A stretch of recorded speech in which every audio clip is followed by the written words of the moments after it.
Welcome, welcome.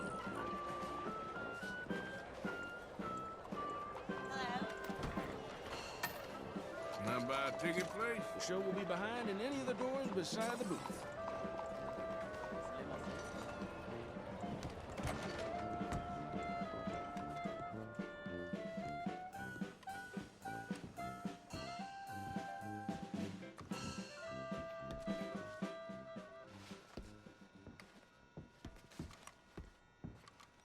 Welcome, one and all, to the remarkable example of modern entertainment at its finest.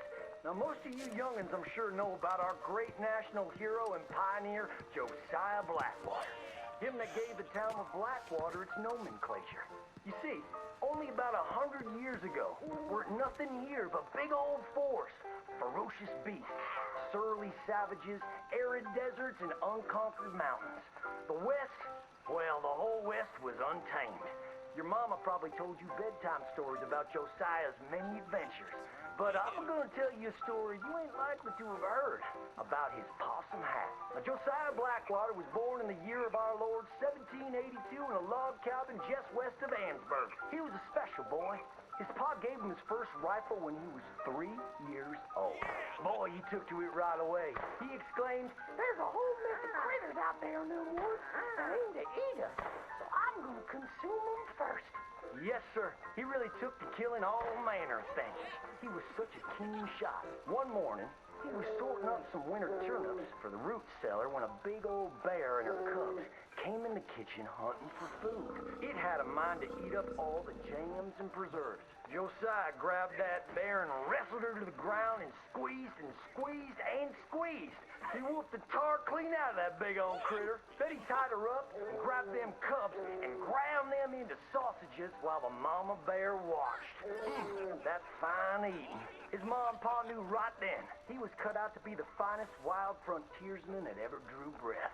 But first, they wanted him to get some book learning. After only 3 days of attending school, Josiah beat the living daylights out of the class bully and announced to his daddy that he was tired of ciphering and mathematics on account it's only good for adding up the number of critters or Indians you can kill. So he ran away from home and headed west. Now, these lands were occupied by savages then, and when Josiah Blackwater came scouting through, he recognized it to be a land of splendor, wasted on those that couldn't appreciate it on account of worshiping false idols. He got rid of all them pesky buffalo, and thereby ensured those infernal Injuns didn't have nothing to eat. Of course, that got them mightily riled up, so he had to slaughter all of them too. Just like his daddy had once done to the Redcoats in 1775. Right about that time, he met an Indian girl he took pity on account of having annihilated her family. She was 12 years old, and so he took her as his wife. She gave him 2 sons before she died of typhus. Now, y'all know that Josiah Blackwater wore a possum for a hat. But most don't know how that came to be. Well, one day, old Josiah was riding a couple of alligators down the Lanahatchee River. Riding, standing up, and shooting eagles right out of the sky when he sees a big old mountain lion about to eat a possum. Josiah grabbed that mountain lion by the tail and wrestled it till it was plumb dead. Well, that possum really took to Josiah. Followed him around like a dog loyal to its master. Yes, they had a lot of adventures together. Now, Josiah never cried a day in his life, but he pert near did on the day that possum passed, for they were mighty fine friends. So he skinned it and made it into a hat. Back in them days, a possum skin was as good as money, but he never parted with that hat, not even for $10.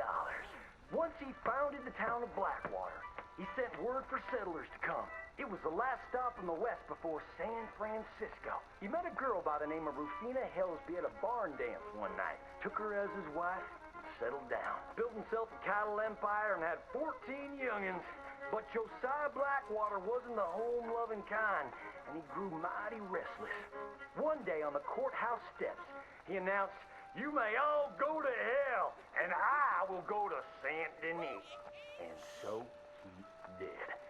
Enjoyed French pursuits of strumpets and wanton gluttony, which is where he came upon the idea of running for Congress. He wore that possum hat every day as a congressman, as a reminder of where he come from, saying, I may live in barbaric splendor, but I always remember, keep your friends close and your gun closer, because you don't know when you might have to shoot them.